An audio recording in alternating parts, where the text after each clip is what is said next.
Hello, আমি ফারজানা সরকার বর্ষা। আমি graduate researcher হিসেবে ওয়াজেদ মিয়ার ডিএনএ মার্কেটিং ল্যাবে রিসার্চ অ্যাসিস্ট্যান্ট হিসেবে আছি এবং আমি কাজ করছি মলিকিউলার আইডেন্টিফিকেশন নিয়ে। আমাদের বাংলাদেশে যে ধরনের স্পিসিসগুলো পাওয়া যায় সেগুলোর মরফোলজিক্যাল আইডেন্টিফিকেশনটা দেখা যায় বেশিরভাগ ক্ষেত্রে অনেক বেশি টাইম কনজিউমিং হয়ে থাকে এবং মরফোলজিক্যাল আইডেন্টিফিকেশনে অনেক কনফিউশন থেকে থাকে। ঠিক সেই জায়গা থেকে একটি স্পিসিসকে প্রপারলি আইডেন্টিফাই করার জন্য মলিকুলার আইডেন্টিফিকেশনটা অনেক বেশি দরকার। সেই উদ্দেশ্যেই আমার ল্যাবে আমি কাজ করে যাচ্ছি আমার সুপারভাইজারের সহযোগিতায়, প্রফেসর ডক্টর মোনার হোসেন তুহিন স্যারের আন্ডারে।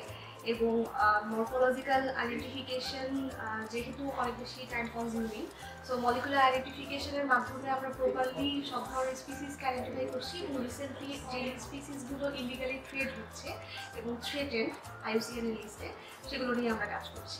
বাংলাদেশে কিছুদিন আগ পর্যন্ত আমরা দেখতাম যে সায়েন্সের সাবজেক্টগুলোতে কিংবা রিসার্চ বেসড কাজগুলোতে আসলে মেয়েদের যে অগ্রাধিকারটা সেটা কম ছিল এবং সেই জন্যই হয়তো মেয়েদের যে পার্টিসিপেশনটা সেটাও কম ছিল। কিন্তু এখন যদি আমরা তাকিয়ে দেখি আসলে অনেক বড় একটা পরিবর্তন আমরা দেখতে পাবো। আমি যদি আমার ল্যাবের কথা বলি, এই ল্যাবে আমরা যত সংখ্যক ছেলে সায়েন্টিস্ট বা উড-বি সায়েন্টিস্ট দেখতে পাই যারা রিসার্চ নিয়ে কাজ করছে, সেম সংখ্যক ইকুয়াল সংখ্যক আমরা মেয়েও দেখতে পাবো যারা রিসার্চ রিলেটেড কাজগুলো করে যাচ্ছে একসাথে।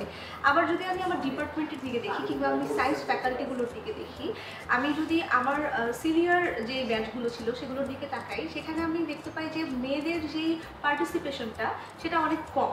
কিন্তু এখন যত দিন যাচ্ছে রিসার্চ ফিল্ডগুলোতে মেয়েদের পার্টিসিপেশনের সংখ্যাটা বাড়ছে এবং যদি ইকুয়ালিটির কথা চিন্তা করি, অনেকাংশেই আমরা ইকুয়াল সংখ্যক ছেলে এবং মেয়ে পার্টিসিপেটর দেখতে পাচ্ছি। আমার মনে হয় আমাদের যারা গার্ডিয়ান, সেটা হোক আমাদের পরিবার থেকে কিংবা আমাদের একাডেমিক্যাল থেকে, সবাই অনেক বেশি সাপোর্টিভ হচ্ছেন এবং আমাদের যেই চান্সগুলো, যেই স্কোপগুলো দেশ বিদেশে, সেগুলো সম্পর্কে আমাদের যেই নলেজগুলো আগে কম ছিল, যার কারণে পার্টিসিপেশনটাও কম ছিল, সেই নলেজের যেই স্প্রেডিং যেই রেশিওটা সেটাও বৃদ্ধি পাচ্ছে।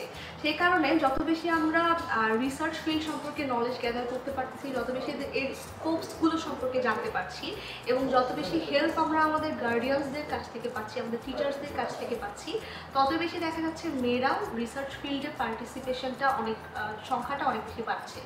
এবং এই মুহূর্তে দাঁড়িয়ে যদি আমি বলি যে রিসার্চ ফিল্ডে জেন্ডার ইকুয়ালিটিটা কীরকম, হয়তো 100% ইকুয়াল আমরা এখনও পাইনি, তবে আগের তুলনায় এই রেশিওটা অনেক বেশি বেড়েছে। বাংলাদেশের প্রেক্ষাপটে সাধারণত ফিল্ড ওয়ার্কের জন্য পরিবার কিংবা ডিপার্টমেন্ট কিংবা সুপারভাইজার সব জায়গাতেই বেশিরভাগ ক্ষেত্রে দেখা যায় যে সাপোর্টটা কম পাওয়া যায়। বাট আমি এই দিক থেকে নিজেকে ভাগ্যবতী মনে করি, কারণ আমার পরিবার হোক কিংবা আমার সুপারভাইজার হোক, সেই জায়গা থেকে ফিল্ড ওয়ার্কে একটা মেয়ের পার্টিসিপেশনটা ইকুয়ালভাবেই দেখা হয় এখানে।